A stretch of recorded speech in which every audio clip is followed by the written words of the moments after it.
하나님 말씀 에베소서 2장 11절에서 18절까지 있는 말씀을 다 함께 찾겠습니다. 에베소서 2장 11절에서 18절입니다. 그러므로 생각하라. 너희는 그때의 육체로는 이방인이요 손으로 육체 행한 할례를 받은 무리라 칭하는 자들로부터 할례를 받지 않은 무리라 칭함을 받는 자들이라. 그때에 너희는 그리스도 밖에 있었고 이스라엘 나라 밖의 사람이라. 약속의 언약들에 대하여는 외인이요 세상에서 소망이 없고 하나님도 없는 자이더니 이제는 전에 멀리 있던 너희가 그리스도 예수 안에서 그리스도의 피로 가까워졌느니라. 그는 우리의 화평이신지라. 둘로 하나를 만드사 원수된 것 곧 중간에 막힌 담을 자기 육체로 하시고 법조문으로 된 계명의 율법을 폐하셨으니 이는 이 둘로 자기 안에서 한 새 사람을 지어 화평하게 하시고 또 십자가로 이 둘을 한 몸으로 하나님과 화목하게 하려 하심이라. 원수된 것을 십자가로 소멸하시고 또 오셔서 먼데 있는 너에게 평안을 전하시고 가까운 데 있는 자들에게 편안을 전하셨으니 이는 그로 말미암아 우리 둘이 한 성령 안에서 아버지께 나아감을 얻게 하려 하심이라. 아멘.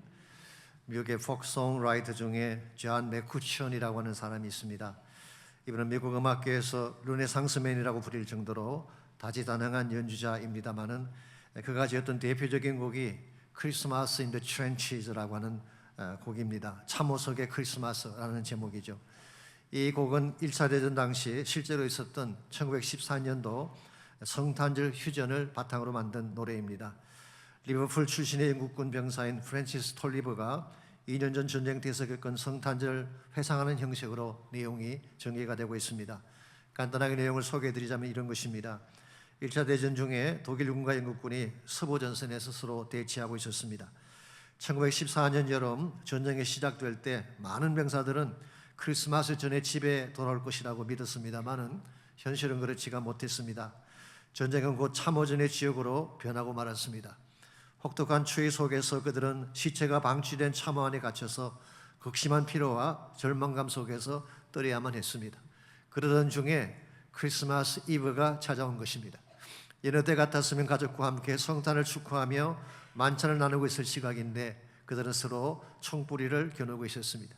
그때 캄캄한 어둠을 뚫고 독일 진영에서 병사 한 명이 살금살금 기어서 영국군 참호 쪽으로 기어오는 것이 보였습니다. 긴장한 채 기다리고 있던 영국군 병사가 손들어 하며 총을 들이대자 독일 병사가 손을 살짝 올리면서 메리 크리스마스라고 외쳤어요. 그자 영국 병사도 얼떨결에 메리 크리스마스라고 답을 한 후에 총을 내려놓고 둘은 서로 얼싸안았습니다. 이 광경을 본 독일 진영에서 누가 먼저 시작했는지 고요한 합창이 울려나오기 시작했습니다. Silent Night, Holy Night. 물론 독일 말로 불렀겠죠. 이거 원래 독일 말로 만든 곡이니까요. 이 노래가 끝나자 이번 영국 진영에서 The First Noel, 저들밖에 찬양이 울려나왔습니다. 이것이 끝나자 엎드려져 절하세, 이 찬양이 터져나왔어요. 누가 먼저 할 것도 없이 양 진영의 군인들이 총을 내려놓고 서로 얼싸안고 함께 춤을 추었습니다. 그들은 25일 하루를 휴전으로 선포를 하고 담배와 초콜릿을 나누고 가족 사진을 보여주며 함께 축구까지 했다고 합니다. 이 스토리를 소개한 후에 존 맥쿠천이 마지막 결론 부분에 이렇게 적고 있습니다. 우리는 서로를 죽이기 위해 온 줄 알았는데 그날 우리는 모두가 집을 그리워하는 평범한 사람임을 깨달았다. 적이라고 배웠던 사람들 속에서 나와 같은 두려움과 희망을 가진 형제를 보았다. 그리고 마지막 결론이 이렇게 적혀 있습니다. Two nations, both singing the same carol in the middle of the battle. 적대 관계에 있던 두 나라가 전쟁터의 한 폭발 한가운데서 한 목소리로 캐롤을 부를 수 있는 것, 이것이 성탄의 정신이다. 그런 말이 적혀 있어요. 여러분, 그렇습니다. 성탄은 서로 겨누었던 총뿌리를 내리게 하고 마음에 품었던 적대감을 녹여내는 힘이 있습니다. 그래서 어떤 깨어진 관계라도 하나가 되게 해서 마침내 평화를 누리게 합니다. 왜냐하면 이 땅에 오신 예수님은 평화의 왕으로 오셨기 때문입니다. 그러므로 예수님이 계시는 곳마다 평화가 주어지게 되어 있습니다. 그분이 우리 마음속에 임재하시게 되면 우리 마음에 평화가 찾아옵니다. 그분이 가정 속에 임하시면 깨어진 가정이 평화를 되찾게 됩니다. 그분이 사회 속에 찾아오시면 갈등과 분쟁이 끝나고 평화의 시대가 도래하는 것입니다. 그럼에도 불구하고 아직 이 땅에는 진정한 의미에서 평화가 없습니다. 평화의 주인 되시는 그리스도를 거부하고 세상적인 평화를 추구하기 때문입니다. 사실상 2000년 전 예수님께서 이 땅에 오실 때 평화가 없었던 것은 아닙니다. 로마 사람들이 만든 평화가 있었어요. 그것을 라틴 말로 팍스 로마나라고 부르죠. 로만 피스라고 부릅니다. 초대 황제인 아우구스티누스 때부터 마르크스 아울렐리우스까지 BC 27년부터 AD 180년까지 약 200년간의 시대를 팍스 로마나라고 부릅니다. 그런데요, 이것은 무력에 의한 평화였습니다. 막강한 로마 군대가 온 세계를 장악하고 있었기 때문에 겉으로는 평화처럼 보였지만 실상은 그것이 아니었습니다. 이 기간 동안에 로마 사람들이 도로망을 만들고 무역을 확장하고 건축을 많이 했어요. 그들이 만들었던 그 도로를 통해 바울 같은 사람이 선교하는 데 도움은 되었습니다마는 그러나 그들이 행했던 악한 일들이 훨씬 더 많았습니다. 아시는 그 당시 그들이 지었던 건물 중 대다수는 콜로시움, 이 원형 경기장이었어요. 그리고 목욕탕을 많이 지었대요. 폼페이를 가보십시오. 세계에서 가장 큰 목욕탕이 옛날에 지어진 형태로 남아 있습니다. 무엇보다 이 기간 동안에 얼마나 많은 크리스천들이 박해를 당하고 처형을 당했습니까? 네로 황제, 도미시안 황제가 다 이 시기의 황제들이었습니다. 이게 세상이 말하는 평화, 로만 피스인 것입니다. 겉모양은 평화스러워 보이지만 실제로는 압제가 있고 불평등함이 있는 것이 세상이 말하는 평화이죠. 한 가지 흥미로운 사실은요, 최근에 팍스 아메리카라는 단어가 대두가 되고 있습니다. 미국의 주도하에 세계 평화를 이끌겠다는 그런 아이디어 같긴 한데요, 미국의 군사력이 막강한 것은 저도 인정을 합니다마는 과연 군사력만으로 세계 평화를 이끌 수가 있을까요? 우리가 이미 아는 것처럼 미국이 이란 전쟁을 시작하지 않았습니까? 많은 사람들이 염려하고 있습니다. 중동의 평화를 위해 시작한 전쟁이라고 하는데 과연 이 전쟁이 평화를 가져올 수 있을지 I doubt it. 첫 열흘 동안 사용된 비용이 $9 billion, 90억 불이 소요됐어요. 전 세계적으로 미치는 파장이 엄청나지 않습니까? 기름값이 200불까지 뛸 것이라고 많은 분들이 예측하고 있습니다. 언제 끝날지도 모르는 전쟁, 이것이 과연 세계 평화를 이끄는 전쟁이 될 수가 있을까요? 여러분 기억하십시오. 무력으로 평화를 만들 수 없습니다. 정치나 전략이 평화를 만드는 것이 아닙니다. 더구나 평화라고 하는 것은 돈으로 살 수 있는 것도 아닙니다. 평화는 오직 한 분, 예수 그리스도를 통해서만 주어지는 것입니다. 예수님이 아니고는 어떤 곳, 어떤 지역도 평화할 수가 없습니다. 그래서 오래전에 지미 카터가 했던 유명한 말이 있지 않습니까? 이번에 1976년도에 민주당 전당대회에서 대통령 후보 수락 연설에서 사용했던 인용입니다. 평화는 전쟁이 없는 상태가 아니라 그리스도가 계신 상태이다. Peace is not the mere absence of war, but the presence of Christ. 전쟁이 없는 상태가 평화가 아니라 그리스도가 계셔야 평화이다. 참 귀한 말씀이 아닐 수가 없습니다. 참된 평화는 그리스도만이 주실 수가 있습니다. 우리의 삶 속에 아무리 무질서하고 혼란된 일들이 일어나도 그리스도가 찾아오시면 평화가 임하게 되는 것입니다. 이런 면에서 우리가 정말 평화를 사모한다면 평화의 주인이신 예수님 만나야 돼요. 그리고 예수님의 다스림을 통해 우리 인생 가운데 참 평강이 주어지게 해야 되는 것입니다. 오늘 여러분의 인생 가운데도 분명히 예기치 않은 소용돌이가 있고 갈등이나 어려움이 있을 가능성이 많을 것입니다. 우리의 삶을 갈등 가운데서 잔잔하게 만드시고 소요 가운데서 평강을 주실 예수님은 어떤 분이시며 우리가 어떻게 할 때에 주님이 주기를 원하시는 참된 평화를 누릴 수 있을지 오늘 같이 기록한 본문의 말씀을 가지고 함께 그것을 정리하려고 합니다. 오늘 같이 읽은 본문에 보시면 우리에게 참 평화를 안겨주시기 위해 예수 그리스도의 사신 사역이 자세하게 소개가 되어 있습니다. 우리가 이미 공부해서 알고 있는 것처럼 이방인과 유대인은 물과 기름의 관계였죠. 결코 융합될 수 없는 이질적인 관계였습니다. 그저 서로 상종하지 않고 원수같이 지내던 그런 관계였는데 예수 그리스도로 말미암아 이 둘이 하나가 된 사실을 오늘 본문이 소개하고 있습니다. 먼저 11절 말씀 보겠습니다. 그러므로 생각하라. 너희는 그때 육체로는 이방인이요 손으로 육체 행한 할례를 받은 무리라 칭하는 자들로부터 할례를 받지 않은 무리라 칭함받는 자들이라. 이게 너희라는 단어가 나오는데요, 너희는 에베소 성도들을 지칭하는 것입니다. 더 정확히 표현하면 그들이 예수님 만나기 전에 상태를 말하는 것입니다. 너희는 그때 이방인이었다. 할례 받은 자들, 유대인들의 입장에서 볼 때는 할례 받지 않은 자들이라고 칭함받는 자들, uncircumcised, 이건 사실은 이방인들을 경멸하는 그런 차별적인 은행이었습니다. 12절 말씀 보시면은 좀 더 구체적인 내용이 나열되어 있습니다. 그때 너희는 그리스도 밖에 있었고 이스라엘 나라 밖에 사람이라 약속의 언약들에 대하여는 외인이요 세상에서 소망이 없고 하나님도 없는 자들이었다고 했어요. 예수님 밖에 있는 사람, 이스라엘 밖에 있는 사람, 약속의 언약에 대해서 아무 상관이 없는 사람, 그러므로 소망도 없고 하나님도 없던 존재들. 한마디로 요약하면 You are outsiders of all blessings. 모든 축복으로부터 바깥에 있었던 외인된 사람들. 매튜 핸디라는 주석가는 이것을 슬프고도 비참한 상황이라고 표현했습니다마는 이것이 예수님 만나기 전에 이방인의 상황이었습니다. 그랬는데 13절을 보십시오. 이제는 전에 멀리 있던 너희가 그리스도 예수 안에서 그리스도의 피로 가까워졌느니라. 이와 같이 아웃사이드에 있던 그 이방인들, 하나님과 아무 상관없던 그 이방인들이 예수 그리스도 안에서 하나님께로 가까이 나오게 됐다고 말씀하고 있습니다.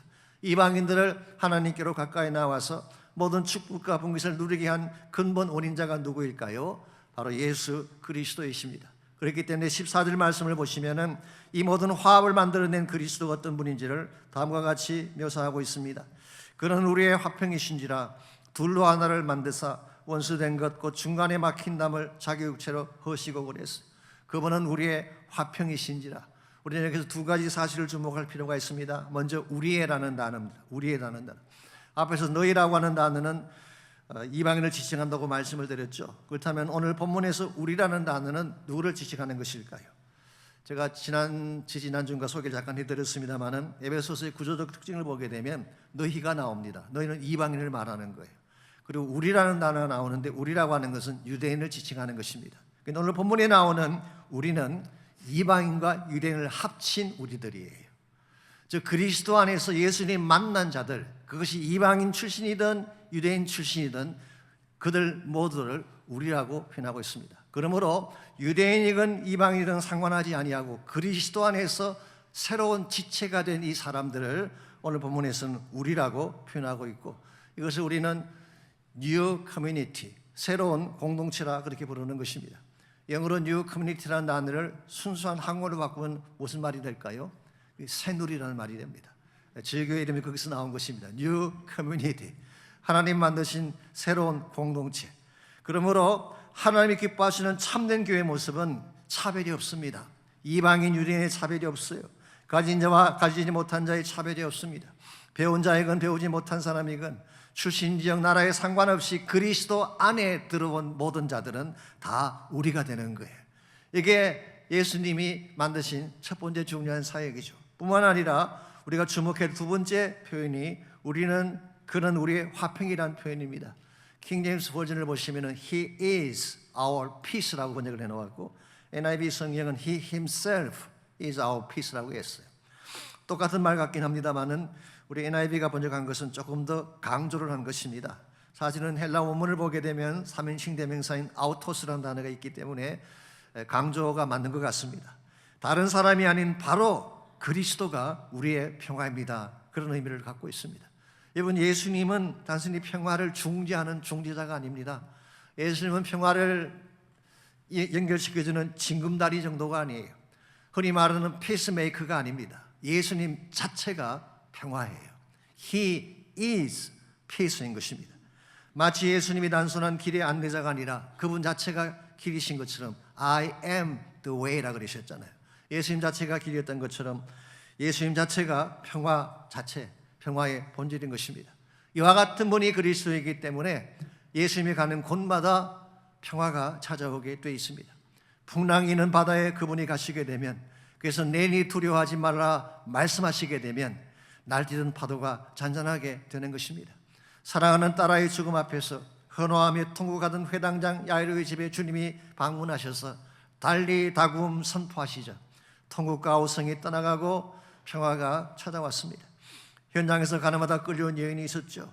분노한 유대인의 돌멩이 앞에서 두려움과 수치 속에 떨던 그 여인에게 내가 너를 정죄하지 않는다, 다시는 범죄하지 말라 예수님께서 용서를 선포하시는 순간 그녀의 가슴 속에 응어리졌던 상처가 떠나가고 평화가 그 마음속에 찾아왔어요. 심지어 마가복음 5장에 보시면은 군대 귀신이 들린 자가 나오죠. 그라사의 무덤가에서 스스로 몸을 헤쳐가며 죄에 묻게 살았던 광인이 예수님을 만나는 순간 그 안에 있던 귀신이 다 떠나가고 평안 속에서 온전함으로 살게 된 역사가 일어났습니다. 이 평화의 그리스도가 우리 삶 속에 찾아오시면 어떤 일이 벌어질까요?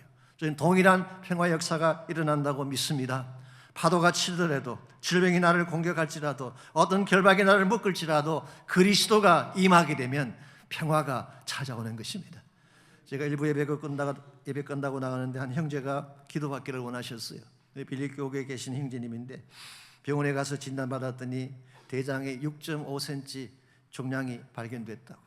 얼마나 당황하겠습니까? 두려움 가운데 떨 수밖에 없죠. 제가 말씀드렸어요. 기도하라고 주신 질병이니까 기도하면 낫는다. 내니 안심하라 주님 말씀하셨잖아요. 오늘 보면 에고 아이미 don't be afraid. 주님께서 풍랑 가운데 오셔서 말씀하셨어. 그 말씀을 인용하며 제가 기도해 드렸더니 얼굴에 평강이 있는 것을 제가 볼 수가 있었습니다. 우리 인생에 문제가 없을 수 없죠. 예기치 않은 사건이 일어날 수가 있습니다. 그때 필요한 것이 그리스도의 평강이에요. 예수님 만나면 그 소유치던 파도가 잠잠하게 되고 우리 심령 가운데 평화가 주어지는 것입니다. 여러분과 제가 주님 만나고 지금까지 믿음 생활 살아왔는데 예수를 믿는다고 하면서도 나의 삶 속에 아직 평화가 없다면 우리는 주님을 다시 만나야 됩니다. 그분 안에 하나님이 준비해 놓으신 평화의 축복을 누려야 돼요. 우리가 어떻게 하면은 그리스도 안에 하나님이 준비하신 참 평화를 누리며 살아갈 수 있을지, 오늘 본문에 소개된 이 에베소 교회의 케이스를 통하여서 참된 평화를 누리는 데 필요한 몇 가지 요소들을 함께 정리하려고 합니다. 첫 번째로 그리스도 안에서 온전한 평화를 누리려면 주님의 보혈이 필요합니다. 예수님의 보혈만이 우리 안에 있는 죄를 깨끗이 씻고 평화를 주시는 능력인 것입니다. 13절을 다시 보겠습니다. 이제는 전에 멀리 있던 너희가 그리스도 예수 안에서 그리스도의 피로 가까워졌느니라. 이게 전에 멀리 있던 너희라고 했는데요, 이건 단순히 피지컬 디스턴스를 말하는 것이 아닙니다. 영적인 거리를 말하는 것입니다. 자, 이방인들이 영적으로 하나님과 어느 정도 멀리 떨어져 있었을까요? 영원히 떨어져 있었어요. 영원한 갭이 있었어요. 생과 죽음의 거리만큼 멀리 떨어져 있었어요. 하나님과 단절되었기 때문이죠. 이번 성경적인 의미에서 죽음이라는 단어가 definition이 뭔지 아십니까? separation이에요. 하나님과 단절된 것이 죽음이에요. 저희들이 예수 믿기 전까지 이방인으로 살았을 때는 하나님과 영원히 떨어진 거리에 있었어요. 이것을 성경은 죽음이라고 말하는 것입니다. 이와 같이 하나님과 분리되어 있고 멀리 떨어져 있었기 때문에 아브라함에게 주신 약속 우리와 아무 상관이 없는 것입니다. 다윗에게 주신 킹덤 비전 나와 아무 상관이 없는 것입니다. 심지어 새 예루살렘을 통해 주실 미래의 축복도 나와 아무 상관이 없는 것입니다. 우리 모두는 outsiders, 축복의 바깥에 있던 존재들이었기 때문에 그랬는데 무엇을 인하여? 그리스도의 피로 인하여 가까워졌느니라. 여기서 가까워졌다는 표현은 유대인과 가깝게 됐다는 의미라기보다는 하나님과 가까이 되었다, 하나님의 축복권 안으로 들어왔다, 그런 말씀이에요. 이것이 지금부터 2000년 전 예수님께서 갈보리 언덕에서 흘려주신 보혈의 능력이라고 할 수가 있습니다. 여러분과 제가 예수님을 나의 구원자로 영접하는 순간 그분의 보혈이 우리를 모든 허물과 죄로부터 깨끗게 해주십니다. 그 결과 하나님과 영원히 단절됐던 우리가 살아나게 되고 하나님이 준비하신 모든 축복을 누리게 되는 것입니다. 이런 의미에서 우리가 진정 마음속의 평화를 누리기를 원한다면 예수님의 보혈로 우리의 심령을 먼저 정결케 해야 되는 것입니다. 죄를 가진 상태에서는 아무리 다른 것이 좋아도 우리 마음의 평안이 주어질 수가 없습니다. 아시겠지만 우리 마음의 평화를 빼앗는 가장 큰 원흉이 죄입니다. 죄가 우리 마음을 상하게 해요. 죄가 우리 마음을 어둡게 합니다.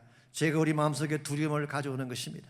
죄가 우리를 속박하고 우리를 짓누르는 것입니다. 그러므로 죄를 마음에 품고 있는 한 참된 차원의 평강은 주어질 수가 없습니다. 미국의 대표적인 추리 소설가 중에 에드가 앨런 포라고 하는 분이 계시죠. 그분이 쓴 단편 중에 마음의 밀고라고 하는 소설이 있습니다. 내용은 이런 것입니다. 어떤 사람이 사람을 죽였어요. 그리고 시체를 마루 밑에 숨겨놓았습니다. 아무도 모릅니다. 완벽하게 감추었습니다. 경찰이 왔지만 알아채지 못했어요. 이 사람들 중에 누구도 알아채지를 못했습니다. 그랬는데 그의 양심에서 그 시체의 심장 소리가 들리는 것입니다. 이것을 그는 마음의 밀고라고 표현했어요. 아무도 그를 밀고 간 사람이 없는데 양심이 그를 밀고 간 것입니다. 결국 그는 그 시체의 심장 소리에 눌려서 범행을 자백하게 된다는 그런 스토리입니다. 여러분, 죄가 우리 안에 있으면 죄가 우리를 체이스해요. 쫓기 시작합니다. 그 죄책감이 나를 짓누르는 것입니다. 그러므로 내 안에 있는 죄는 품고 살면 안 되는 것입니다. 십자가 앞에 나아가서 처리해야 돼요.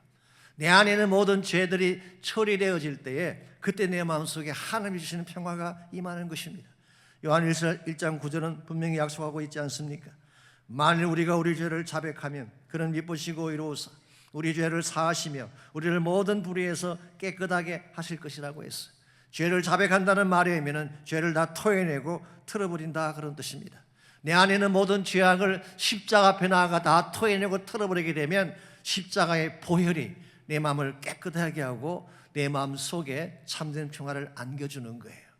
여러분, 죄를 가슴에 안고 살면요, 결국은 죄가 우리 마음을 깨뜨리고 궁극적으로 우리에게 질병을 안겨주는 것입니다.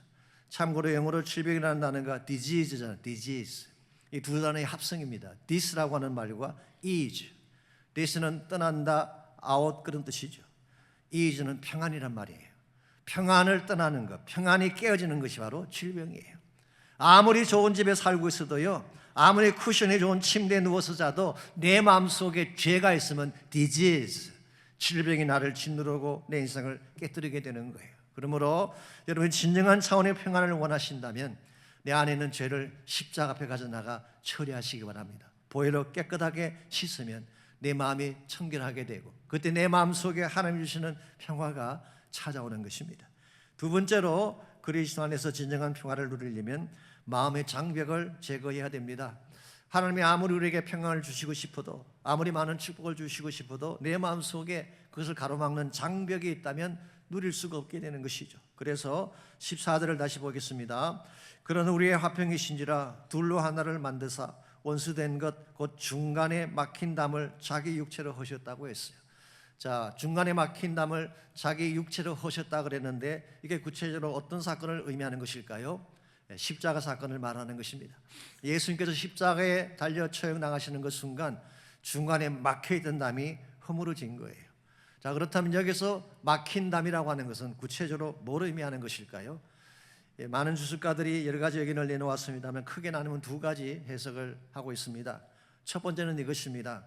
성전의 담장을 허무셨다, 그렇게 보는 것입니다. 여러분, 예수님 당시 때 성전은 여러 가지 구조로 구성이 되어 있죠. 맨 안쪽에 있는 것이 성전 본체입니다. 템플 파라프라고 부르는 것입니다.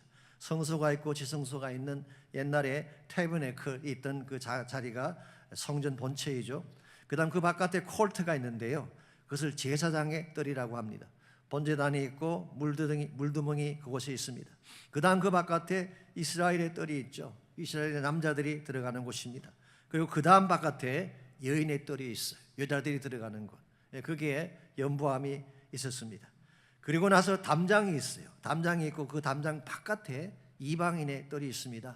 이방인이지만 하나님을 경외하는 자들, 소위 말해서 God fearer를 위해서 그들은 예루살렘에 올라오게 되면 이방인의 뜰에 가서 하나님을 경배하고 예배를 하는 것입니다.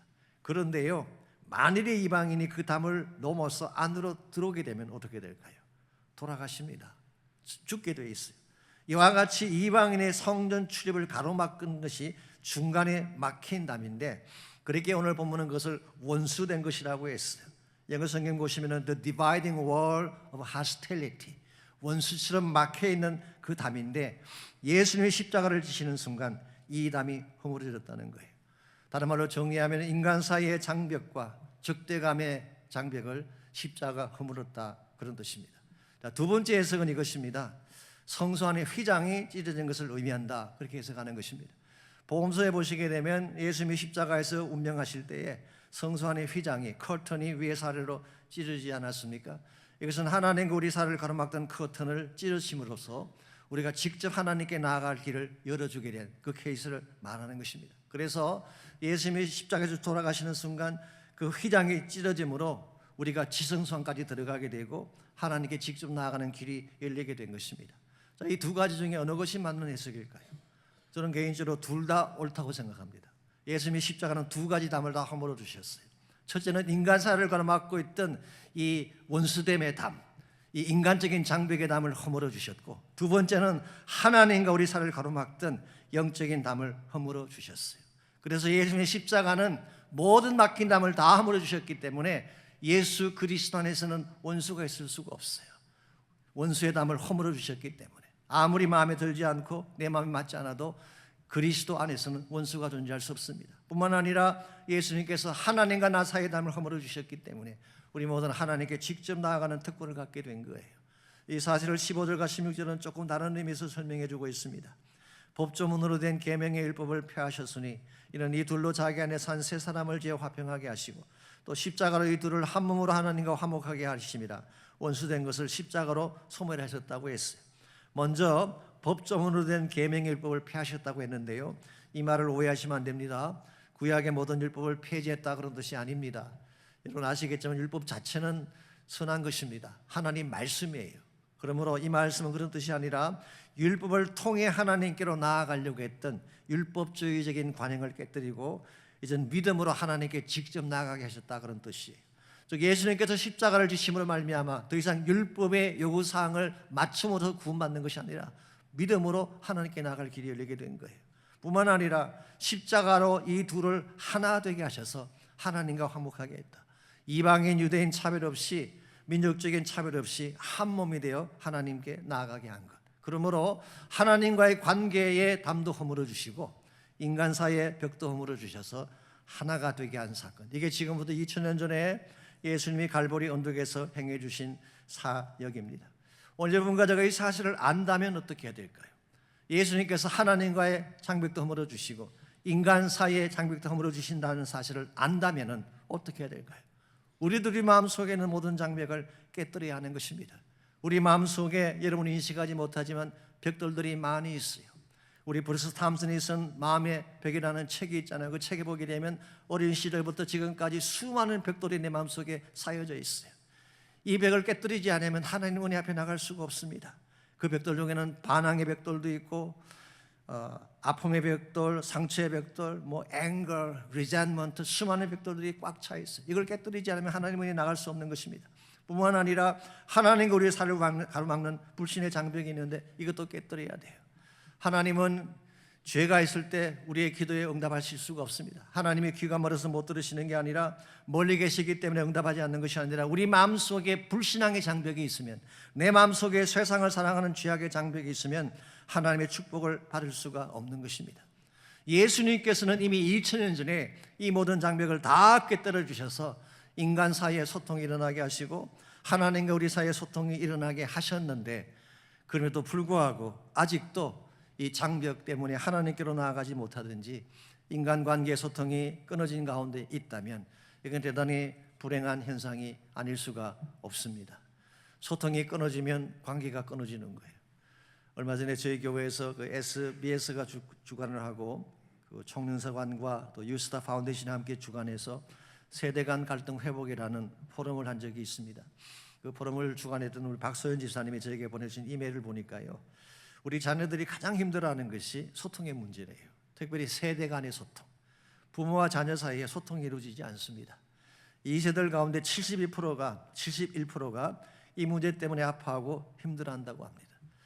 어느 때문일까요? 아닙니다. 언어가 서툴어도 얼마든지 소통할 수가 있어요.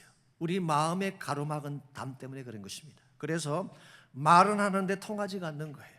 자녀들은 자녀대로 힘들어하고 부모는 부모대로 힘들어하는 경우가 많다는 그런 결과 보고가 있었습니다. 실제로 이런 재미있는 이야기가 있잖아요. 한인타운에 살고 있던 한 청년이 아버지와 소통이 잘 안 되었대요. 계속 오해하고 다투다 보니까 마음이 불편했습니다. 견디지 못한 아들이 아버지와 화해하기 위해서 비디오 가게를 가서 영화 한 편을 빌려왔어요. 그 제목이 아버지의 이름으로 In the Name of the Father라고 하는 유명한 영화가 있습니다. 1993년도에 만들어진 것인데요, 영국에서 일어난 실화를 다룬 아주 감동 깊은 영화입니다. 벨파스트라는 지역에서 그 IRA 폭탄 사건이 일어났을 때 자기 아들이 무고하게 죄를 뒤집고 감옥으로 갔어요. 이 아들 구명하기 위해 애쓰는 아버지가 체포당하고 그는 감옥에서 숨을 거두게 됩니다. 그래서 아들이 아버지의 이름으로 법정 투쟁을 한다는 그런 감동 깊은 내용인데요, 이 정도의 영화이면은 자기 아버지도 감동받지 않을까 해서 그 비디오를 빌려온 것입니다. 그랬더니 아버지가 물으셨어요. 뭘 빌려왔니? 내 비디오 가게에서 아버지 이름으로 빌려왔습니다. 그저 바로 화를 내셨어요. 아니 이놈아, 내 이름으로 빌려와야지 왜 아버지 이름으로 빌려오는 것이냐. 다시 털어졌다고 하는 웃지 못할 그런 이야기가 있습니다. 이 소통의 어려움, 이거 풀지 아니하면은 참된 화해가 일어날 수가 없는 것입니다. 인간관계도 마찬가지지만 하나님과 우리 관계도 마찬가지입니다. 하나님과 소통이 열려야 돼요. 내 마음의 벽을 깨뜨려야 돼요. 죄악이든 불순종이든 불신약이든 깨뜨리고 하나님께로 나아갈 때 하나님이 우리와 소통을 하시게 돼요. 그때 하나님이 준비하신 축복과 평화가 우리 마음속에 임하게 되는 것입니다. 이런 측면에서 우리가 진정한 차원에서의 평화를 원한다면 1차적으로는 예수님의 보혈로 내 안에 있는 죄를 깨끗하게 처리를 해야 됩니다. 두 번째는 내 마음에 있는 마음의 벽돌들, 마음의 장벽들을 다 허물어 버려야지 하나님과 소통하고 인간관계에서 소통이 일어나서 참 평화를 누리게 되는 것입니다. 마지막 세 번째로 그리스도 안에서 참 평화를 누리려면 보좌로 나아가야 합니다. 보좌로. 진정한 평화를 누리는 것은 우리의 노력이나 힘만으로 되지 않습니다. 하나님의 보좌로 나아갈 때 하나님이 우리에게 주시는 것이 평화인 것입니다. 그래서 우리 17절 18절을 계속 보겠습니다.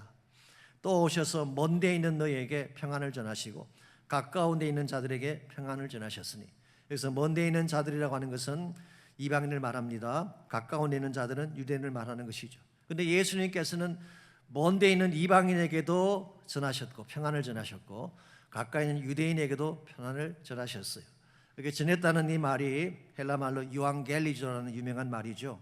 이것은 좋은 소식을 전파한다, preach the gospel 할 때 쓰는 용어입니다. 오늘 본문 같은 경우는 preach the peace to you. 예수님께서 이 땅에 오셔서 이방인에게도 하나님의 평강을 선포해 주시고 유대인에게도 하나님 평강을 선포해 주셨어요. 이와 같이 평강을 선포한 결과 그들에게 어떤 축복이 주어지게 됐을까요? 18절입니다. 이는 그로 말미암아, through him, 예수님으로 말미암아 이 둘이 한 성령 안에서 아버지께 나아감을 얻게 하려 하심이라. 그리스도를 통해 성령 안에서 아버지께로 나아가게 하기 위해 예수님께서 이와 같은 복을 허락해 주신 것입니다. 이것을 히브리서 4장 16절에서는 은혜의 보좌 앞에 담대히 나가게 되었다, 그렇게 표현하고 있습니다. 여러분 기억하십시오. 우리가 예수님 안에서 우리가 구원을 받는 순간 여러분과 저는 하나님의 은혜의 보좌 앞에 직접 나아갈 특권이 주어진 것입니다. 누구도 거칠 필요가 없어요. 커튼은 다 찢어졌고 제사장이나 대제사장을 통하지 아니하고 directly 하나님의 은혜의 보좌 앞에 직접 나아갈 특권이 주어진 것입니다. 나아가게 되면 긍휼을 베푸신다고 하셨고 때를 따라 돕는 은혜를 준다고 하셨어요. 그러므로 우리의 마음이 평안이 없을 때에, 나에게 두려움과 근심이 찾아왔을 때 무엇을 하면 좋을까요? 은혜의 보좌 앞에 달려나가는 것입니다. 회막을 통과하고 지성소를 지나서 은혜의 보좌 앞까지 나가게 되면 일시적인 평강이 아니라 내 마음 깊은 곳에 지속적인 평강이 주어질 수 있게 돼요. 왜냐하면 지성소 보좌에 흘러나오는 생명의 생수가, 성령의 생수가 내 마음을 채워주기 때문에 그런 것입니다. 그럼에도 불구하고 오늘 이 시대를 보게 되면요, 많은 사람들이 자신의 의지나 노력으로 평안을 찾으려고 애쓰는 경우를 보게 됩니다. 나의 노력과 힘만으로 과연 평화를 만들 수 있을까요? 아닙니다. 좌절감만 더해질 뿐이지 스스로 평화를 만들어낼 수가 없습니다. 오래전에 긍정적인 사고에 대한 책을 많이 쓰신 분 중에 데일 카네기라는 분이 계셨죠. 상담가이기도 하기도 하고 저술가이기도 한데요. 제 방에도 이분이 쓴 책이 몇 권 있습니다만은 이 사람이 1950년대 쓴 책 중에 이런 제목의 책이 있어요. How to Stop Worrying and Start Living이라고 하는 책입니다. 어떻게 하면 염려를 멈추고 삶을 시작할 수가 있을까? 그런 제목의 책이에요. 그런데 아이러니하게도 이 책을 출간하고 얼마 있지 않아서 이분이 세상을 떠나고 말았어요. 물론 호지킨 림프종이라는 질병 때문이라고 합니다만은 이 질병에 대한 걱정 때문에 밤잠을 이루지 못해 하다가 몸이 쉬하게져서 돌아가셨다고 합니다. 아이러니하지 않습니까? 걱정을 멈추는 책을 집필한 사람이 자신의 병을 걱정하다가 밤잠을 이루지 못해 돌아가셨다는 사실이 아이러니하지 않습니까? 한국에도 이와 유사한 일이 있었다고 하네요. 어느 목사님의 지인이신데요, 이분은 담배는 몸에 해롭다, 특별히 폐암에는 결정적인 역할을 한다는 내용의 책을 처음 출간한 사람이라고 합니다.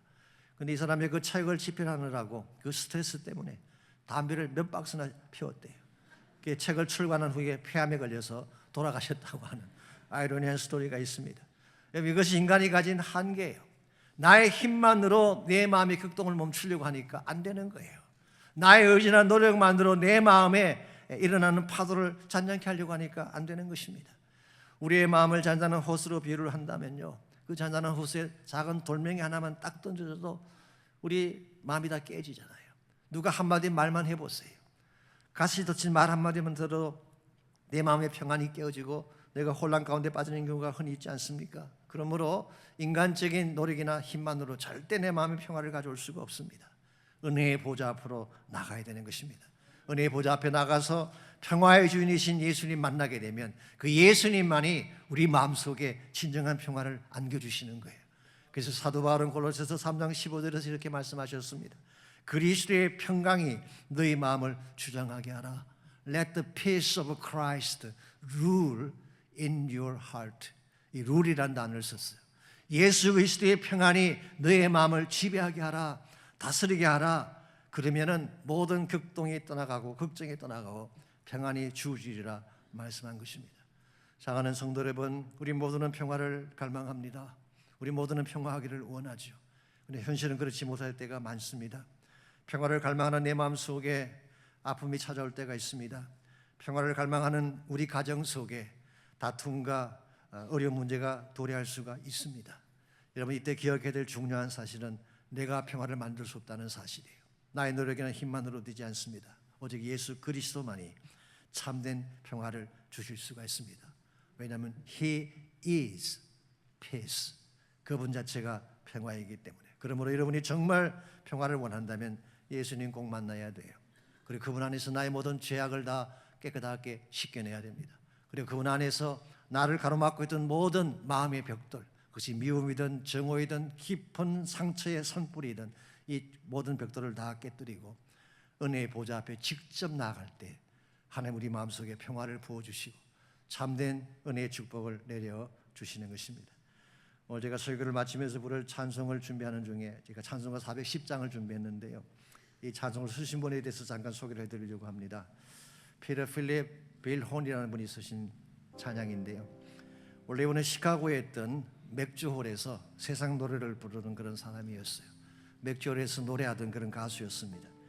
그런데 조지 펜트코스트라는 목사님이 인도하는 집회 참석을 했다가 예수님을 만나고 새 사람이 됐어요. 후에 그는 니엘 무디를 따라다니고 또 빌리 선데이 같은 봉사를 따라다니며 찬양 사역을 많이 했는데요, 어느 날 데니엘 웹스터 위틀이라는 목사님과 함께 기차를 타고 아이오와로 가던 중에 기차가 중간에 사고 때문에 멈추게 됐습니다. 그 사고가 나자 기차 안에 많은 사람들이 마음이 흔들리고 혼란 가운데 빠지게 됐어요. 근데 특이할 일은 그 혼란 속에서도 위틀 목사님이 마음의 평정을 잃지 않고 하늘을 바라보며 기도하고 있는 것입니다. 그게 물었어요. 어떻게 이런 상황 속에서도 마음이 평안할 수가 있습니까? 그때 위틀 목사가 십자가를 가리키며 이렇게 말씀했대요. 마음의 동요가 일어날 땐 십자가를 보십시오. 그러면 출렁이던 마음이 가라앉고 평화가 온답니다. 마음의 동요가 일어날 때 십자가를 바라보면 하나님이 나의 마음속에 평화를 주신대요. 이렇게 영감을 받고 빌혼이 쓴 찬양시가 이런 내용입니다. 내 마음에 한 노래가 있습니다. 그것은 하나님이 위에서 주시는 평화의 선물입니다. Peace, peace, sweet peace. 평화, 평화, 향긋한 평화요. I sing it again and again. 나는 이 평화의 노래를 또 부르고 또 부를 것입니다. Sweet peace, the gift of God's love. 달콤하고 향긋한 평화, 그것은 바로 하나님 사랑의 선물입니다. 여러분 모두의 마음속에 이 평화가 필요합니다. 하나님이 위에서 부어주시는 sweet peace. 우리 한번 이 찬양을 통해서 하나님 앞에 고백을 드리면 좋겠습니다. 우리 함께 찬양하겠습니다. 내 맘에 한 노래 있어 나 즐겁게 늘 부르네 이 노래를 부를 때에 큰 평화이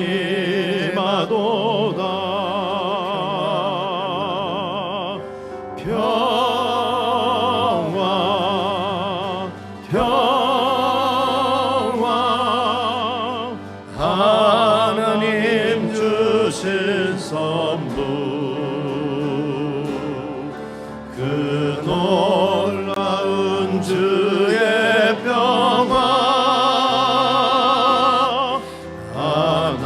하나님 선물일세. 주 십자가 지심으로 날 구원해 주셨으며 주 예수님 고난받아 나 평화 누리도다. 우리 다 일어나서 함께 찬양하겠습니다. 평화 평화 평화 하나님 주신 선물 그 놀라운 주의 평화 하나님 선물일세. 이 평화를 얻으려고 이 평화를 얻으려고 주 앞으로 나아갈 때 주 예수님 우리에게 이 평화 주시도다. 평화 평화 하나님 주신 선물 그 놀라운 주의 평화 하나님 선물일세. 평화 평화 평화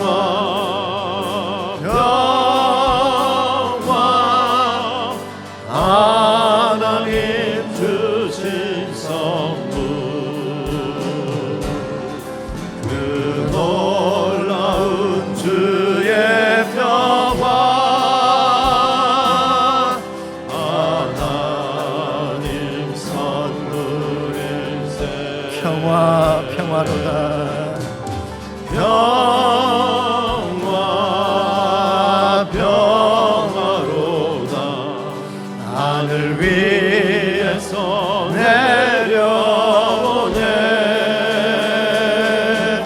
그 사랑의 물결이 영원토록 내 영혼을 덮으소. 다시 한번 선포합니다. 평화 평화로다. 평화 평화로다. 하늘 위에서 내려오네 그 사랑의 물결이 영원토록 내 영혼을 덮으소서. 하나님이 평화를 원합니다. 세상이 주는 평화가 아니라 내가 애써 만드는 평화가 아니라 하나님이 위해서 부어주시는 평화. 이 평화가 나의 가슴을 가득 채우게 하시고 이 평화 내 마음속에는 근심과 걱정을 다 몰아내 주시며 그리스도의 평강이 내 마음을 다스리는 아름다운 역사가 일어나서 우리 모두가 평강한 가운데에 주님 찬양하고 감사하고 주의 영광 향해 나아갈 수 있는 우리 모두가 될 수 있도록 은혜를 베풀어 주시옵소서. 이제는 우리 구주 예수 그리스도의 은혜와 하나님 아버지의 무한하신 사랑과 성령님의 충만한 임재하심이 예배를 마치고 돌아가는 모든 성도 한 분 한 분에게 그들의 가정과 삶의 터전과 자녀들과 자손들 위해 이제로부터 항상 함께해 주시기를 예수님의 이름으로 간절히 축원하옵나이다.